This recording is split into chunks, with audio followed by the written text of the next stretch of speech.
नमस्कार, जय हिंद, वंदे मातरम। दोस्तों आप सभी का बहुत बहुत स्वागत है आपके अपने YouTube परिवार राजस्थान क्लासेस पर। सुपर फास्ट वीडियो में आपका स्वागत है दोस्तों। मॉडल पेपर राजस्थान जी के वन रक्षक, वनपाल, BSTC, PTT हर भर्ती परीक्षा के लिए मोस्ट इंपोर्टेंट साबित होने वाली वीडियो रहने वाली दोस्तों। और आप सभी को बताएं कि 2222 प्रश्नों की अपनी सीरीज चली है, जिसके अंतर्गत अपन ने जो है 27 सीरीज कंप्लीट कर दिए दोस्तों। और आज अपनी 28वां पार्ट जो आज अपन कंप्लीट करने जा रहे हैं प्यारे दोस्तों, इसको आप बड़े ध्यान से बड़ी शिद्दत के साथ देखिएगा। बड़े नए क्वेश्चन देखने को मिलेंगे, काफ़ी पुराने, काफ़ी सीख मिलेगी और काफ़ी प्रश्न पूछे गए हैं एग्जाम में। पहला प्रश्न दोस्तों दूं उससे पहले आपसे कल मैंने एक प्रश्न किया था, पंचकूटा किससे बनता है। दोस्तों पंचकूटा किससे बनता है, सभी का आंसर था सर ये इसमें तो है ना कैर, काचर, कुमटिया। क्या कैर, काचर, कुमट और दोस्तों सांगरी और गूंदा। क्या सांगरी और गूंदा। कई बार हम वहाँ पर कंफ्यूज होते हैं मेरे दोस्तों और हमें ऐसे ऐसे ऑप्शन दे दिए जाते हैं, हम वहाँ पर क्या हो जाते हैं, चक्री हो जाते हैं, है ना। लेकिन दोस्तों ध्यान रखना कि ये जो इस प्रकार के क्वेश्चन में आप कभी जो है कंफ्यूजन पैदा नहीं होने देंगे। चलिए तो आगे बढ़ते दोस्तों। गूंदा होगा यहाँ पे, ठीक है। कैर, काचर, कुमट और सांगरी और गूंदा। देखिए दोस्तों सांगरी तो सभी को पता है कि ये खेजड़ी से प्राप्त होती है। काचर तो दोस्तों काचर को या फिर काचरी कह लो, ठीक है, एक ही चीज है। और दोस्तों कुमट या फिर कुमटिया कह लो। अगला प्रश्न, आज का पहला प्रश्न आपकी स्क्रीन पे पूछा क्या जा रहा है, निम्न में से साबरमती की सहायक नदी कौन सी है। दोस्तों देख रहे हैं ना क्वेश्चन को, बहुत ही अच्छा क्वेश्चन है। निम्न में से साबरमती की सहायक नदी कौन सी है, राइट आंसर। इनमें से जो समूह है ना वो कौन सा है, साबरमती की सहायक नदियों का। दोस्तों याद करो कि वैसे हमें क्या चाहिए, वैसे हमें मावा चाहिए, वैसे हमें मावा चाहिए। तो देखिए दोस्तों आप सभी को पता है कि वे वैतरक होगा, से का होगा सेई और है का हतिमती होगा, मे का मेषवा हो जाएगा, माँ का हो जाएगा अपना माजन और वा का हो जाएगा वाकल। तो प्यारे दोस्तों अब आप गलत नहीं करेंगे, मैंने जैसे कि बताया सेई है, वाकल भी है, हतिमती भी है। तो राइट आंसर होगा सी ऑप्शन। हमेशा नदियों की दोस्तों सहायक नदियों की ट्रिक याद कर लेना, मैंने काफ़ी बार दे चुका हूं मैं आपको ट्रिक, ठीक है। अब काफ़ी ये भी थी सर हमें जो है सहायक नदियों की एक अलग से ट्रिक दे दो। चले तो दोस्तों उम्मीद करूंगा कि आपके लिए ये वीडियो मुझे समझ मिले कि आपको सहायक नदियों की, सभी नदियों के सहायक नदियों की ट्रिक दे दूं आपको, है ना। ठीक है, दे दूंगा बिल्कुल। अगला प्रश्न है नंबर 832, माही नदी की सहायक नदियां कौन सी है। देखिए दोस्तों माही नदी की सहायक नदियां, नदियों के मात्र 2 क्वेश्चन है यहाँ पर, आज काफी नए प्रश्न होंगे। माही नदी की सहायक नदियां कौन सी है। तो देखिए दोस्तों माही पूछा जा रहा है, ठीक है। अगर लूनी पूछते तो आप जवाई, संगाई, गुइया, मेटड़ी वगैरह कर सकते थे कि भाई सी ऑप्शन को लॉक करेंगे। लेकिन प्यारे दोस्तों अगर माही का पूछा है, दक्षिण राजस्थान की कांगो का पूछा है, तो दोस्तों राइट आंसर अपन करेंगे चाप, ओराई, एरन और एराव, ठीक है ना। तो याद होगा दोस्तों इसकी भी ट्रिक, आपको ट्रिक तो याद ही होगी ना दोस्तों। बहुत ही अच्छा क्वेश्चन है, ट्रिक तो याद करने में कोई दिक्कत तो हमें नहीं हुई होगी, क्योंकि आपको पता है भाई अन्ना चारपाई में सो जा, भाई अन्ना चारपाई में सो जा। दोस्तों ये ट्रिक आपको यहाँ पर जो है एक अलग सी वीडियो दे दूंगा, ठीक है। चलो पाकिस्तान के सबसे दूर स्थित शहर कौन सा है। देखिए दोस्तों यहाँ पर जो है ना ये क्वेश्चन मोस्ट इंपोर्टेंट क्वेश्चन है। क्या है, मोस्ट इंपोर्टेंट क्वेश्चन है। हम अक्सर क्या करते हैं, गलती कर देते हैं। पाकिस्तान के सबसे दूर स्थित शहर जो है ना राजस्थान का कौन सा है, यही पूछा जा रहा है। तो देखिए दोस्तों जोधपुर नहीं होगा, गंगानगर तो सबसे समीप है मेरे दोस्तों, सबसे नजदीक है। तो दोस्तों बांसवाड़ा भी नहीं होगा, धौलपुर होगा। प्यारे दोस्तों क्या हो जाएगा, धौलपुर हो जाएगा राइट आंसर। अब आपसे पूछा जाए कि वे सबसे नजदीक कौन सा है, तो दोस्तों गंगानगर है। यहाँ पर देखिए दोस्तों अगला प्रश्न देखते हैं, आइए। मध्य प्रदेश से सबसे कम सीमा वाला जिला कौन सा है। आप कहेंगे सर ये आसान प्रश्न लेकर आगे, मैं आपको एक क्वेश्चन पूछूं। अभी जो है ना ये है ना जितने जो जीनियस लोग होते हैं उनकी भी हैकड़ी निकल जाती है ऐसे प्रश्नों में, मैं बता रहा हूँ आपको। अभी आपको उदाहरण के तौर पर बता दूंगा, है ना। तो देखिए मध्य प्रदेश से सबसे कम सीमा वाला जिला कौन सा है। तो मध्य प्रदेश से सबसे कम सीमा वाला जिला दोस्तों कौन सा है, झालावाड़ है या फिर भीलवाड़ा है या फिर चित्तौड़गढ़ है या फिर कोटा है।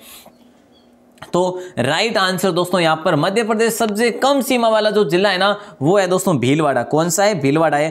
अब आपसे पूछा जाता है कि भाई सबसे सर्वाधिक सीमा वाला जिला कौन सा है। जैसे कि मध्य प्रदेश से भी सर्वाधिक सीमा बनाता है वो दोस्तों झालावाड़ होगा। कौन सा होगा प्यारे दोस्तों, झालावाड़, भीलवाड़ा, झालावाड़। तो वार्ड को आप ध्यान रखेंगे, ठीक है, वार्ड। क्लियर सी बात है। अब दोस्तों मैं आपको एक उदाहरण बताता हूँ कि गलत आप जो है कैसे करते हैं, मैं बताता हूँ, है ना। ये देखिए दोस्तों सुबह मैंने एक पोस्ट की थी, आपको याद होगा। मैंने प्रश्न क्या पूछा था, प्रश्न ये पूछा था, गुरु शिखर पर्वत चोटी कौन से संभाग में। काफ़ी भाई बहन आप में से भी होंगे कि जो है इसका आंसर दिया होगा। देखिए दोस्तों, गुरु शिखर जो पर्वत चोटी है ना, ये कौन से संभाग में स्थित है। पूछा क्या गया, संभाग का पूछा गया, तो भाई इसमें कौन सा संभाग है। देखते हैं आप कितने जीनियस है। मैंने मतलब कि दिमाग में है कि आज ऐसा प्रश्न किया जाए तो कैसा लगे। लेकिन देखिए दोस्तों, यहाँ पर आप देख रहे हैं ना कि देखिए तो सही कि आंसर क्या मिला है मुझे कि उदयपुर में कितने परसेंट बताया लोगों ने, 11% लोगों ने उदयपुर बताया है। अब देखिए सिरोही को भर दिया है पूरा का पूरा परसेंटेज से, 73% बताया है इसमें, है ना, और जोधपुर को 14% बताए। तो भाई साहब अब गुरु शिखर कौन से संभाग में, ये भेड़ चाल को बंद करो ना। ये अगर भेड़ चाल नहीं है इसमें ना, थोड़ी सी भेड़ चाल समझ लो, बाकी जो है अपने विवेक से ही बताते हैं लगभग। लेकिन दोस्तों ये ध्यान रखो, ये विवेक किसी काम का नहीं है। सिरोही कब से संभाग बन गया, सिरोही कब से संभाग बन गया, तो सिरोही आप बता रहे 73% लोगों ने सिरोही बता दिया। अब मैंने संभाग का पूछा है क्वेश्चन, आपको वहां पर भी ऐसे पूछ सकते हैं। एक जने ने कमेंट भी कहता ये कि सिरोही कब से संभाग बना, तो यही तो बात होगी ना, यहाँ पे गलत क्यों कर रहे हैं फिर, ये कब से बना, मैं भी तो यही पूछ रहा हूँ ना। तो देखिए दोस्तों, इस प्रकार के क्वेश्चन में ध्यान रखें, जो है ना सिरोही कौन से संभाग में आता है, जोधपुर में आता है, ये तो जिला हो गया। तो सिरोही में दोस्तों क्या है, गुरु शिखर है, गुरु शिखर है। तो सिंपल सा क्वेश्चन है दोस्तों, सिरोही जो है जोधपुर संभाग में आता है, तो जोधपुर होगा ना राइट आंसर। तो पर करे क्या साहब, अब इस प्रकार के तो है ना, तो ऐसे में आप अपनी स्मृति को जो है थोड़ा सुदृढ़ रखें। और दोस्तों आज का प्रश्न, अगला प्रश्न देखते हैं। आइए अगला प्रश्न आता है, लेकिन दोस्तों जरा ध्यान दिया करें कि ऐसे प्रश्न अगर पूछ भी लिए जाए ना, तो थोड़ा सा अपन को है ना पढ़ना होता है वहाँ पे, ऐसे नहीं कि ऐसे जैसे है और आंसर दे दिया, है ना। तो कई बार ऐसा होता है ऊपरी लेवल से प्रश्न पूछ लिया जाता है, अलवर कौन से संभाग में आता है ना, अलवर कौन से संभाग में आता है, और संभाग आपको दे दिए तो अपन वहाँ पे कंफ्यूज होंगे, श्योर होंगे, है ना। तो ऐसे क्वेश्चन में दोस्तों थोड़ा सा जो है ध्यान रखें। भाखड़ा नांगल परियोजना का हिस्सा राजस्थान में कितने प्रतिशत है मेरे दोस्तों, ये आपको बताना है। मोस्ट इंपोर्टेंट क्वेश्चन है, 22% है या फिर जो है 15.22% है। लॉक करेंगे मेरे दोस्तों बी ऑप्शन को, 15.22% को। हनुमानगढ़ में सर्वाधिक इससे सिंचाई होती है। अब आपसे क्वेश्चन ये भी कर सकते हैं ना कि भाई भाखड़ा नांगल परियोजना से राजस्थान में सर्वाधिक सिंचाई कौन से जिले में होती है, तो प्यारे दोस्तों हनुमानगढ़ हो जाएगा। कौन सा हो जाएगा, हनुमानगढ़ हो जाएगा। अगला प्रश्न है, भरतपुर की सीमा किन राज्यों के साथ लगती है। देखिए दोस्तों, भरतपुर की सीमा किन राज्यों के साथ लगती है, ऐसा क्वेश्चन आपसे किया जा रहा है ना। तो मोस्ट इंपोर्टेंट क्वेश्चन है दोस्तों, राइट आंसर बताइए, जल्दी से बताइए। भरतपुर की सीमा किन राज्यों के साथ लगती है। मध्य प्रदेश, गुजरात, गुजरात उत्तर प्रदेश, उत्तर प्रदेश मध्य प्रदेश, उत्तर प्रदेश हरियाणा। लो साहब, ये क्वेश्चन कंफ्यूज करने से कोई कम नहीं हो सकता। भरतपुर दोस्तों कहां पर आता है, पूर्वी राजस्थान के पूर्वी क्षेत्र में आता है, ठीक है। तो देखिए दोस्तों, जो भरतपुर है ना, ये भरतपुर आधा जो है ना, ये आधा ऊपर मध्य प्रदेश की ओर लगता है, ऊपर उत्तर प्रदेश की ओर लगता है, और नीचे जो है मध्य प्रदेश की ओर लगता है, ठीक है। तो ये भरतपुर जो है ना, उत्तर प्रदेश और मध्य प्रदेश दोनों के साथ सीमा बनाता है। प्यारे दोस्तों ध्यान रखना, इंपॉर्टेंट क्वेश्चन है, ठीक है। कई बार यहाँ पर जो है अपन गलत कर लेते हैं। सी ऑप्शन को लॉक किया जाए। मालानी श्रेणी की चट्टानें किस समूह की बनी होती है। देखिए दोस्तों, जो मालानी श्रेणी जो है, मालानी दोस्तों कहाँ पे है, सभी को पता है ना। मालानी क्षेत्र दोस्तों बाड़मेर और जालोर क्षेत्र में विस्तृत है, ठीक है। तो यहाँ पर जो है ना राइट आंसर, मालानी क्षेत्र की चट्टानें किस समूह की बनी होती है। नीस की नहीं होगी, पट्टीट की भी नहीं होगी, रायोलाइटिक होगी दोस्तों, रायोलाइटिक लावा की बनी होती है। सी ऑप्शन को लॉक किया जाएगा मेरे प्यारे दोस्तों। ऐसे क्वेश्चन भी बन सकते हैं दोस्तों। आज के प्रश्न आपके लिए कंफ्यूजन करने वाले होंगे, लेकिन उम्मीद करूंगा कि आप सभी लास्ट तक बने रहेंगे। आसींद नगर किस नदी के किनारे बसा हुआ है। आसींद नगर कहां पर है प्यारे दोस्तों, भीलवाड़ा में, ठीक है। स्वाई भोज के लिए प्रसिद्ध है। स्वाई भोज का यहां पर मेला भरता है, गुर्जरों का ये कुंभ भी माना जाता है। आसींद नगर किस नदी के किनारे है दोस्तों। खारी होगा, माई होगा, बेड़च या चंबल। तो सिंपल सा क्वेश्चन है मेरे दोस्तों। राइट आंसर जो है ना, काफी माई भी बता रहे होंगे, काफी ए भी बताएंगे। तो दोस्तों खारी नदी के किनारे है ये आसींद, ठीक है। अब आप पूछेंगे सर ये भीलवाड़ा में एक गुलाबपुरा है, भीलवाड़ा का गुलाबपुरा है वो भी तो इसी के किनारे, हाँ जी इसी तो के ही किनारे है। अगर आपको आसीन नगर का पता है तो गुलाबपुरा का पता होगा, अगर इसका पता नहीं है तो गुलाबपुरा का कहाँ से पता होगा। ध्यान रखना, गुलाबपुरा भीलवाड़ा में दोस्तों। ये गुलाबपुरा जो है ना ये भी एक क्या है, औद्योगिक नगर है, और जो आसीन जो है क्या कहे उसको, खारी नदी के किनारे बसा हुआ है, ठीक है। और दोस्तों एक विजयनगर जो है ना अजमेर का, ये भी इसी के किनारे बसा हुआ है। अगला प्रश्न आपके स्क्रीन पे है, मामचारी जल परियोजना कहाँ की है। देखिए दोस्तों जो मामचारी नामक एक जल परियोजना है, क्या है, जल परियोजना, तो दोस्तों ये परियोजना कहाँ की है, ऐसा क्वेश्चन आपसे किया जा रहा है। तो करौली की है, गंगानगर, बारा, या फिर इनमें से कोई नहीं। राइट आंसर दोस्तों मामचारी जल परियोजना जो है ना वो करौली की है। करौली की दोस्तों एक जल परियोजना पांचना भी आपको याद होगा, ठीक है। और क्या है दोस्तों, और नींदर नाम से परियोजना, जल परियोजना कहाँ की है प्यारे दोस्तों, वो भी करौली के हैं। क्वेश्चन जो है ना नए हैं आपको मिल रहे हैं, तो ध्यान पूर्वक पढ़िएगा। इस 2222 वाली सीरीज में अपन ऐसे ही क्वेश्चन अब पढ़ने वाले। कुछ निम्न में से राजस्थान की इंदिरा गांधी नहर के प्रणेता जो है वो कौन है। देखिए दोस्तों निम्न में से राजस्थान की इंदिरा गांधी नहर के प्रणेता का पूछा जा रहा है। इंजीनियर थे दोस्तों ये, ठीक है, और जिनका नाम कह सकते हैं अपन श्री कंवर सेन जी, ठीक है, श्री कंवर सेन। बी ऑप्शन को लॉक किया जाएगा। मोस्ट इंपोर्टेंट क्वेश्चन है साहब। आगे बढ़े और अगले प्रश्न की बात करें तो अगला प्रश्न आता है आपकी स्क्रीन पे, राजस्थान में कुओं तथा नलकूपों के द्वारा कितने प्रतिशत सिंचाई की जाती है। यहाँ पर देखिए दोस्तों कितने भी क्वेश्चन बन सकते हैं, ठीक है। यहाँ पे आपको पूछा जा रहा है कुओं और नलकूपों दोनों से पूछा जा रहा है, दोनों का पूछा जा रहा है, तो फिर तो आपको दोस्तों करना ही पड़ेगा राइट आंसर, ठीक है। तो राइट आंसर दोस्तों क्या हो जाएगा, राजस्थान में कुओं तथा नलकूपों द्वारा कितने प्रतिशत सिंचाई की जाती है। तो राइट आंसर 70 से 75% इन दोनों से सिंचाई की जाती है। ए ऑप्शन को लॉक किया जाएगा। अब देखिए दोस्तों मैं आपको और भी यहाँ पर क्लियर करवा लूँ, तो जो नहरें होती है, नहरों से कुल कितनी सिंचाई होती है, नहरों से दोस्तों 25 से 30% इतनी नहरों से होती है। अब 1.5% जो होती है वो तालाबों से होती है दोस्तों, ठीक है, तो ज़्यादा इतनी नहीं होती है, ठीक है। तो आज का अगला प्रश्न है, राजस्थान में नहरों द्वारा सिंचाई कितने प्रतिशत होती है।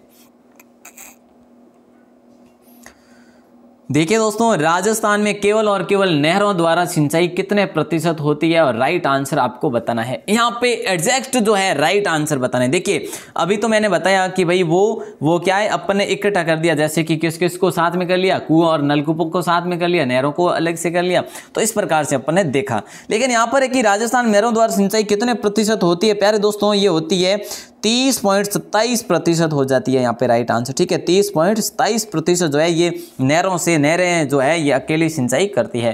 तो अच्छा क्वेश्चन है।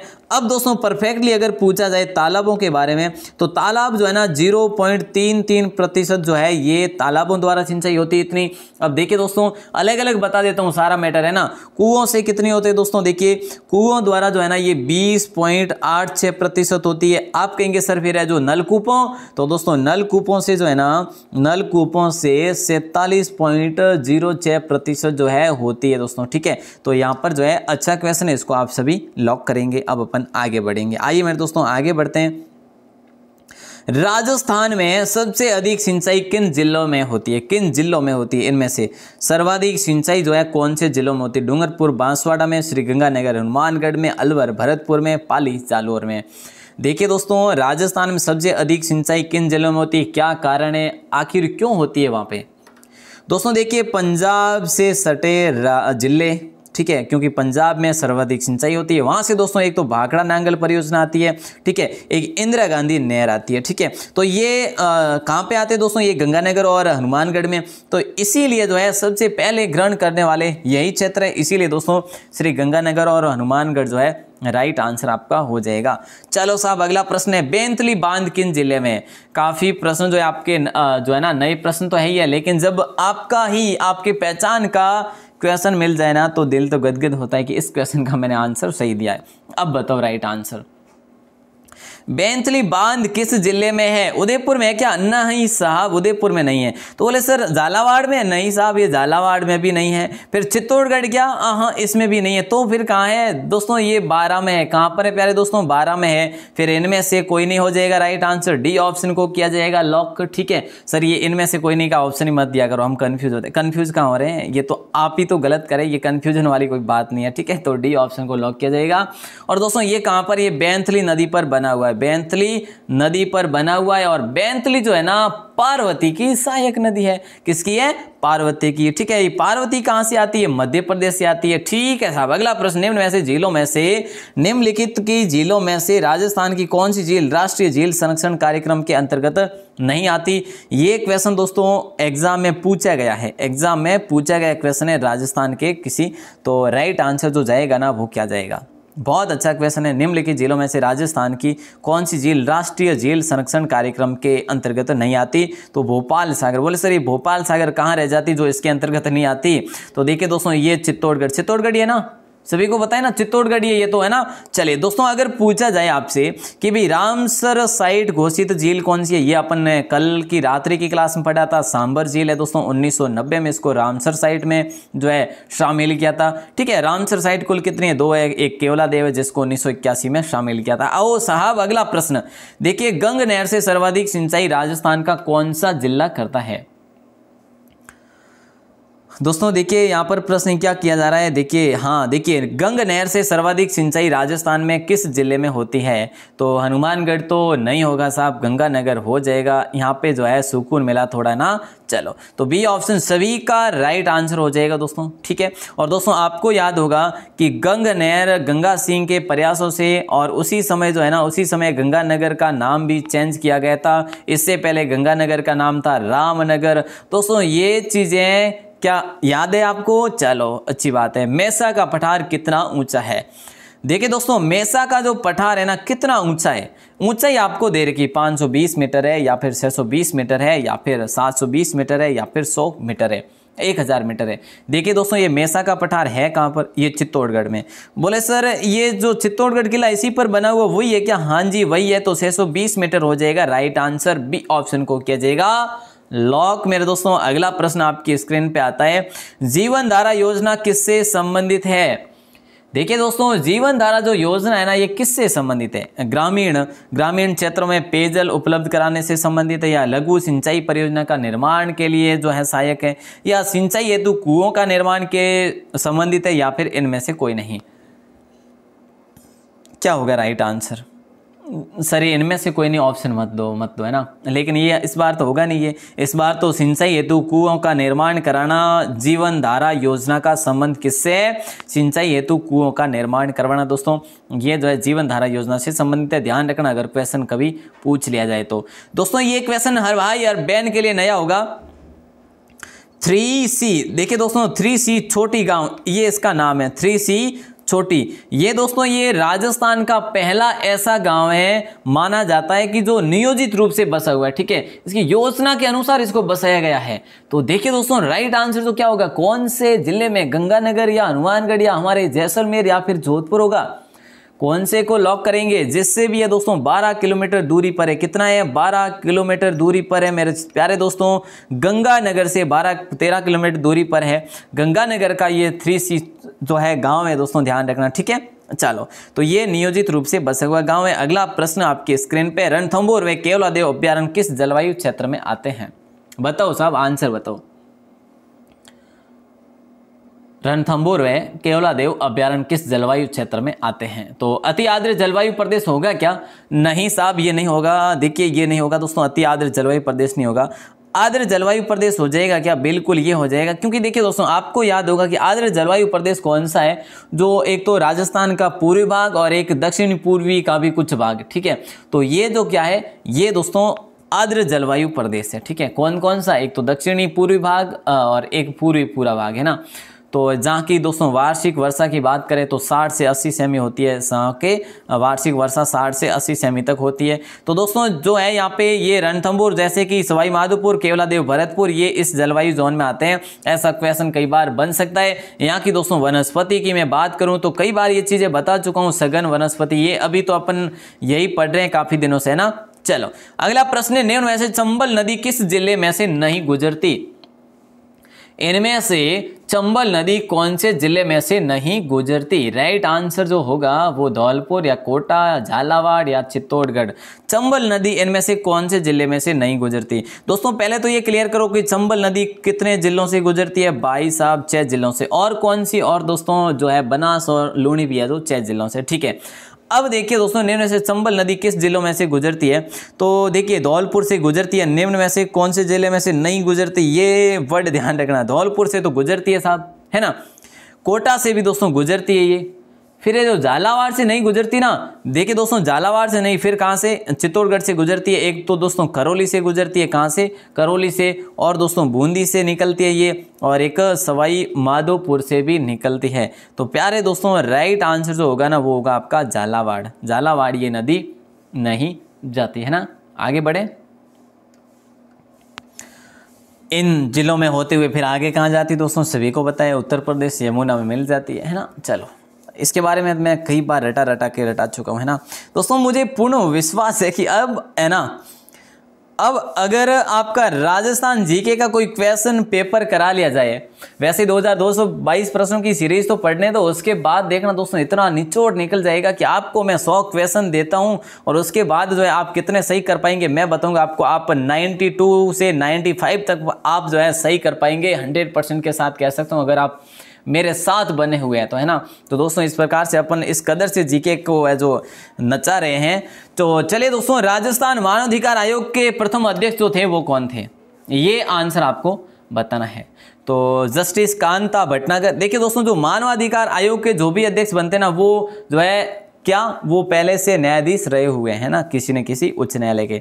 तो राजस्थान मानवाधिकार आयोग के प्रथम अध्यक्ष जस्टिस कांता भटनागर होगा, कांता कुमारी भटनागर होगा, या फिर जो है जस्टिस नगेंद्र कुमार होगा, नहीं साहब। ये जस्टिस सैयद सगीर अहमद होगा क्या? नहीं। जस्टिस प्रकाश टाटिया होगा, नहीं साहब। तो देखिए दोस्तों जस्टिस कांता भटनागर हो जाएगा। इन्होंने जो है 2000 ईस्वी में जो है पद ग्रहण किया था दोस्तों, पहले ये बने थे, ठीक है। और 23 मार्च को बने थे। कब बने थे प्यारे दोस्तों? 23 मार्च 2000 को बने थे। तो अगला प्रश्न दोस्तों आपकी स्क्रीन पे, अब आपको आंसर बताने की राजस्थान मानवाधिकार आयोग के वर्तमान अध्यक्ष कौन है? राजस्थान मानवाधिकार आयोग के वर्तमान में अध्यक्ष कौन है दोस्तों? जरूर से जरूर बताइएगा। नेक्स्ट क्वेश्चन है, जैव प्रौद्योगिकी संस्थान की स्थापना कौन से जिले में की गई? हाल ही में जैव प्रौद्योगिकी संस्थान की स्थापना जो है दोस्तों, ये स्थापना की गई, एक उद्योगपति है, उसी जिले का उद्योगपति है, ठीक है, जिसका अगर किसी को नाम पता है तो दोस्तों बता दूं, आर.पी. गोयन का, ठीक है। उद्योगपति का नाम क्या है? आर.पी. गोयन का ग्रुप के द्वारा दोस्तों ये जो है ना, ये जैव प्रौद्योगिकी संस्थान की स्थापना की गई, जयपुर में की गई प्यारे दोस्तों। कहां पर है? जयपुर में। सी ऑप्शन को लॉक किया जाएगा। आगे बढ़े दोस्तों, और अगला प्रश्न है नंबर 854, प्रदेश की पहली ई लाइब्रेरी कहां स्थापित की गई? प्रदेश की जो पहली ई लाइब्रेरी स्थापित की गई ना, वो कहां पर स्थापित की गई? अजमेर में, जोधपुर में, कोटा में, या फिर जयपुर में? राइट आंसर बताइए दोस्तों, प्रदेश की पहली ई लाइब्रेरी कहां पर स्थापित की गई?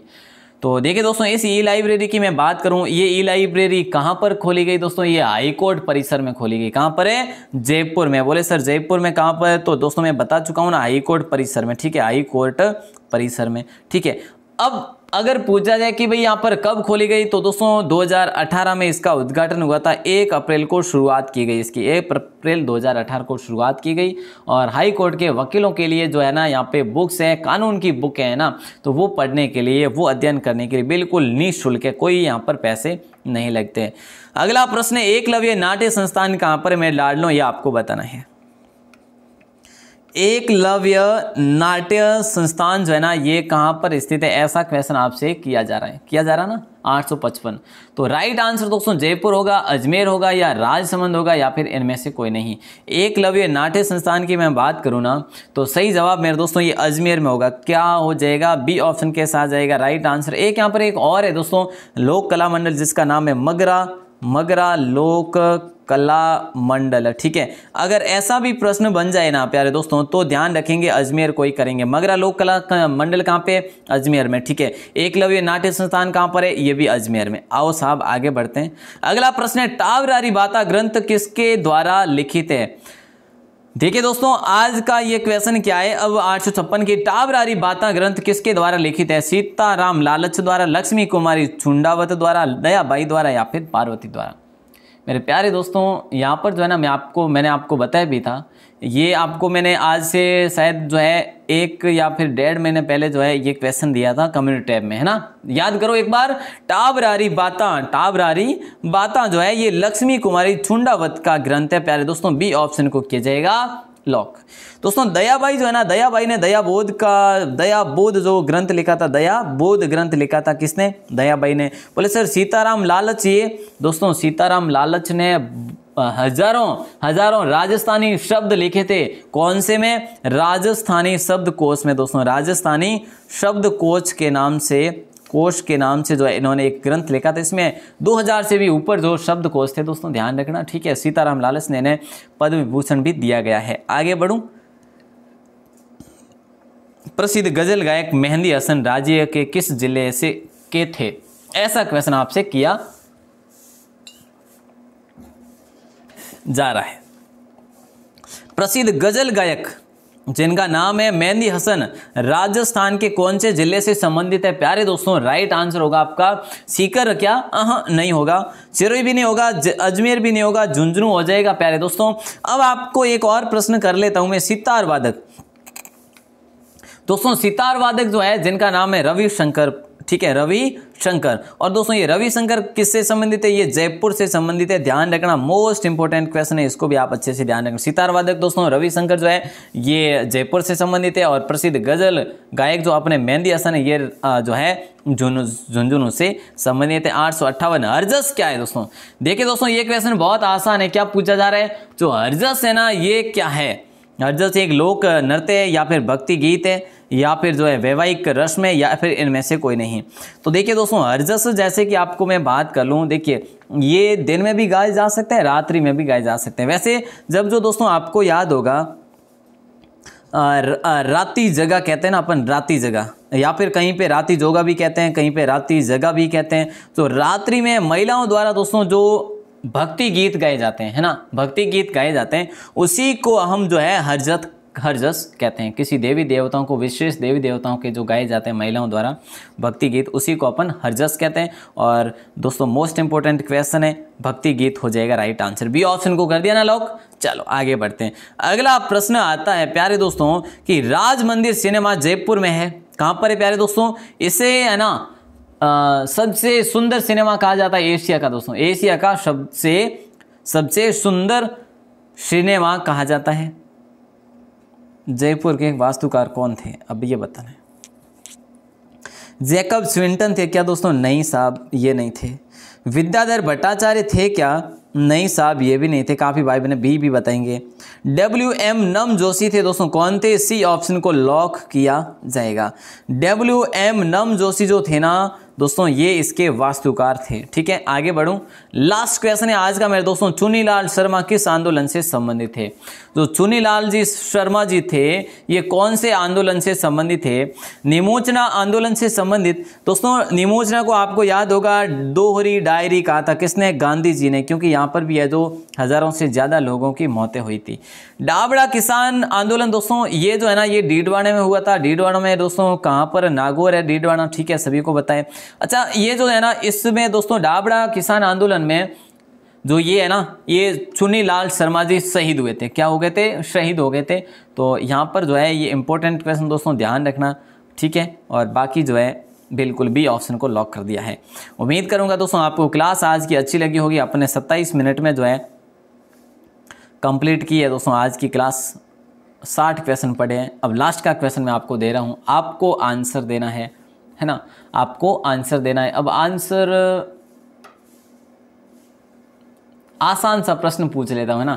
वैसे मैं आपको बता भी चुका हूँ इसका आंसर, लेकिन फिर भी एक बार मैं आपको पूछ ही लेता हूँ है ना। तो देखिए दोस्तों, आपसे मैं प्रश्न पूछता हूँ, वो तो रहने दो। वैसे प्रश्न तो मैं ये पूछने वाला था कि भाई गुरु शिखर कौन सी छोटी, जो गुरु शिखर छोटी है ये जो है ना, ये कौन से संभाग में, वैसे ये नहीं पूछ रहा। अब मैं आपको ये पूछने वाला हूँ कि जो कुबड़ पट्टी जो है ना दोस्तों, ये कुबड़ पट्टी जो है ना, कुबड़ पट्टी कौन कौन से जिलों में विस्तृत है, कौन कौन से जिलों में विस्तृत है, ऐसा क्वेश्चन आपसे किया जा रहा है। यहाँ पे सही भी अगर नहीं लिखा हो ना तो ध्यान देना। जो कुबड़ पट्टी है ना, कौन कौन से जिलों में विस्तृत है, ऐसा क्वेश्चन आपसे ये किया जा रहा है दोस्तों। इस क्वेश्चन का आंसर जरूर बताना, मैं इसका आंसर आपको कल बता दूंगा, आपको आज बाहर आके कमेंट में बताना है, ठीक है। तो दोस्तों, गुरु शिखर पर्वत चोटी कौन से संभाग में, वो जोधपुर में ही है, वो मैं आपको बीच में ही बता चुका हूँ। वैसे क्वेश्चन तो वही था, बट क्या करें, ये ना मैंने भी धैर्य नहीं रखा, क्योंकि ये चीज़ें देखिए बहुत ही, अब उस पर मैं विचार कर रहा हूँ कि सिरोही कैसे कर रहे हैं सभी, 70% 75% लोग बता रहे हैं, लेकिन ऐसा करना हमारे लिए गलत है साहब। अगर आप ऐसा कर रहे हैं ना तो आपको, आपकी तैयारी, मैं तो कहता हूँ कुछ भी नहीं है, अभी से है ना, अभी से जुड़ो और पढ़ाई करो स्टार्ट से, है ना। चलो कोई बात नहीं दोस्तों, ऐसा हो जाता है कभी, और ऐसे में ध्यान रखें, जिनको आते हुए भी कहीं पे अपन गलत कर देते हैं, ऐसे भी ध्यान रखें। सभी का आभार दोस्तों, सभी का धन्यवाद। कोई अगर पहली बार हो तो चैनल को कर देना सब्सक्राइब, भाई मैं तो 1 रुपया भी नहीं ले रहा आपसे, है ना, तो हो सके तो सब्सक्राइब कर लेना, बेल प्रेस भी दबा देना, बाकी लाइक वाइक हो तो भी कर लेना, है ना, बाकी उसका भी कोई पैसे नहीं लगता। आप एक बार करके देखिए, शायद है जो नहीं लगेंगे पैसे, है ना, अब देख लो एक बार। चलो दोस्तों, आप सभी का आभार, एक बार फिर से धन्यवाद। जय हिंद, वंदे मातरम।